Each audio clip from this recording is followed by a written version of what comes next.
Right. Hello, everyone. Um, this is another list review, and at the same time, there's a channel update. I have been asked whether or not I would consider doing battle reports, and as you may have noticed from my previous videos, I don't really do a lot of editing. I don't enjoy that part of YouTubing. I enjoy talking about bold action. I don't enjoy doing editing. It takes a lot of time. For me, the videos are easy to make and quick, and but the actual process of putting together like a good battle report is not something that I think I will enjoy. So that is one thing that's been holding me back from doing battle reports. The other thing is that I really don't want my competitors to get a sense of how I play. But all that aside, I think I am going to do going forward, going to tape some games and record some games and put them out on this channel, but they will be more of just a recording of a game, basically. So there'll not be that much of commenting and editing going on, just games being played. So tomorrow I have a game against David, who's appeared on this channel before, and he's one of the Danish WTC players, and he was a part of Denmark B last time, and he is a competitive player, and he is coming here and testing out lists. We're testing out some ideas from the last Danish nationals. And then next Thursday, I will have another player coming here and playing a game, and I'll also tape that. And taping stuff in Danish is recording. Never mind. I'll record that as well and see if I can put it out on this channel, which will be more of a learning game. The guy Anas who's coming then is one of our well, we call them Padawans from the Star Wars universe, but he's one of our rookies that is being sort of trained at my club for competitive gaming. So that is what's happening. But today I am doing a list review. I had a list sent to me by Tzarken via Discord, and Tzarken has made a list that sort of conforms to the MEGATRON3000 format that is being played soon in Scotland. And I think a lot of people have been inspired by this format and are wanting to do more with theatre selectors. And Tzarken's list is also a theatre selector. So let me show you and talk you through his list here. We will share my screen. Right.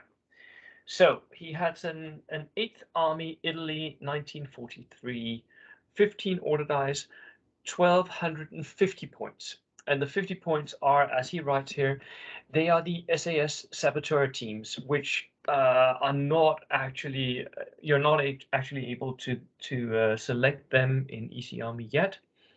They are 50 points, and they affect the enemy's ability to bring on their reserves. Reserves come on a turn later, and outflankers are reduced in how far up they can move by 12 inches for each turn. So the saboteur teams really affect the enemy's ability to outflank or bring on reserves.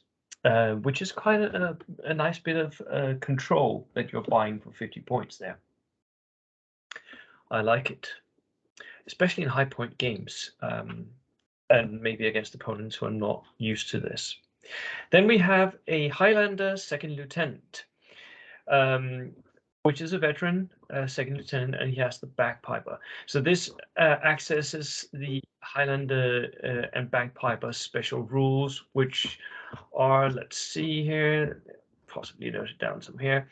The bagpiper makes the platoon a Highland platoon as long as the bagpiper is alive. Veteran and regular infantry sections of this platoon may re-roll field morale tests. Fubars cannot be re-rolled. So that's quite a good little bonus where you make sure that your infantry has a bonus to staying on the table, especially useful against flamers, of course. Then we have Irish infantry sections here. 2 of those, 5-man sections with rifles for a Balak. I'm not sure how to pronounce that in Irish, but it's the isn't that the movement? Oh, I'm sorry, we're going to have to go down and no, they have vengeance. Okay, so they have vengeance. Perfectly fine. That's actually kind of good because when you pick something out, just notice what is in this list. There are other types of national special rule you might want with this list, and these having vengeance is more useful for them. Then the free forward observer, of course, because you can. It's really good for breaking up enemy assaults and also for preparing your own assaults, which Tzarken is going to do because notice this: Gurkha section 8-man, Gurkha section 8-man, Gurkha section 8-man. National characteristic up and Adam. This combo is really, really strong. I've used it myself at the WTC and done well. So it's really a nice combination. The up and Adam will ensure that you can assault when you want to. Just don't believe that these are invulnerable because they will go down to enemy fire and they will also lose men in the assault over time. So they are not invulnerable killing machines, but they are really good and really strong unit choices. 3 Gurkha sections, very, very strong, very pushy units. A light artillery howitzer, the 25-pounder for Brits, which is a good choice. I'm seeing this more and more. We haven't seen it as much in Denmark, but I'm seeing it in a lot of the UK tournaments. And the 25-pounder AT shell is really a useful addition because it means you're going to get better penetration for that. With a spotter, very nice, and he even has double 25-pounders. Very, very good. So his infantry is really supported while they are moving up. He has the artillery observer and he has 2 howitzers plinking away behind the artillery while they move up for the kill. Then we have the PPA flamethrower jeep. This is a really good choice, although I believe one was made in real life. You are seeing these more and more because it is a jeep, it's very fast, it has recce, and it has a flamethrower. So that jeep can threaten and kill anything in the game, which is really cool. It does have a lot of downsides. The easily catches fire, the internal volatile fuel tanks. So there's a lot of downsides to it, but it is a pretty cheap. It's actually even cheaper, I think, than the flamethrower. Yes, it is, because a jeep is around what regular jeep 30 points, I think, and the flamethrower itself is 50 points. So 68 points. That is pretty good. So it's cheaper than the other way to do it. It isn't noted down here, but I think it's regular. I'm not sure why it's not noted down. Easy Army can sometimes be weird. And then to Stuart. But notice one thing here. These stewards are not the darker stewards of infamy. They are M3A1 stewards 3s, which means they have the light anti-tank gun, the coaxial MMG, forward-facing MMG, and they are vulnerable 8+ vehicles. So not overpowered stewards at all. I think you could have done better with the over machine gun stewards, but if you're going to run with a little bit of a theme, then no. But I mean, look at the PPA Jeep, so you're not running theme, are you?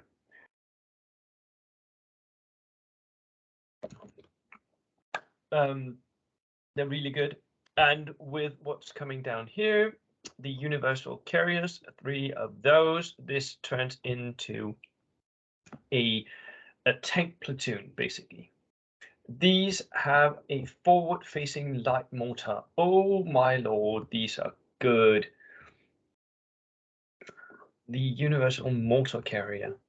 These are really good. They have the LMG, yes, and they have the mortar, yes. Do these count as transports? Because they are taken in the transport section, but with the mortar, they have no transport capability. Interesting. Because that would be completely overpowered. That is actually 5 armored vehicles and a Jeep and 3 Gurkha sections as well. Whew, this is rough.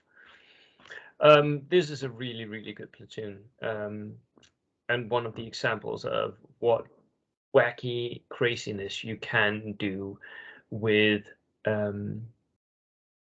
with theater selectors in general. Right.